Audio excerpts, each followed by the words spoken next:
पिछले 7 सालों में 70 से ज्यादा परीक्षा paper leak.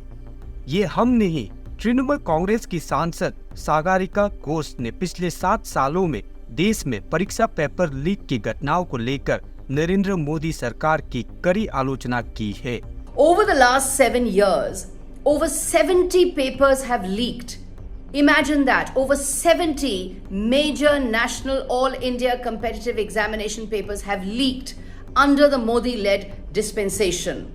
This time, the premier national all India medical examination, the NEET 2024 examination paper has leaked, and the UGC NET examination paper has also been cancelled because it leaked over the dark net. Ghosh ने सरकार पर राष्ट्रीय प्रतियोगी परीक्षाओं को प्रभावी ढंग से आयोजित करने में विफल रहने के कारण भारत की युवाओं के साथ विश्वासघात करने का आरोप लगाया।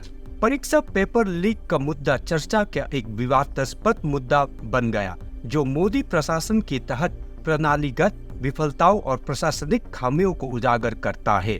घोष ने इस बात पर जोर दिया कि ये लीक न केवल परीक्षा प्रक्रिया की अखंडता से समझौता करते हैं, बल्कि अकादमिक और व्यवसायिक सफलता के लिए लाखों युवा भारतीयों की आकांक्षाओं और प्रयासों को भी कमजोर करते हैं।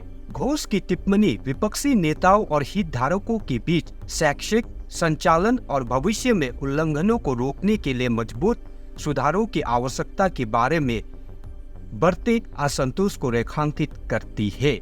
The fact is, Mr. Modi does event management over his annual Pariksha Pe Charcha and spends taxpayers' money, but he simply has no idea. He is unable to conduct properly a single major national all India competitive examination. This is shameful.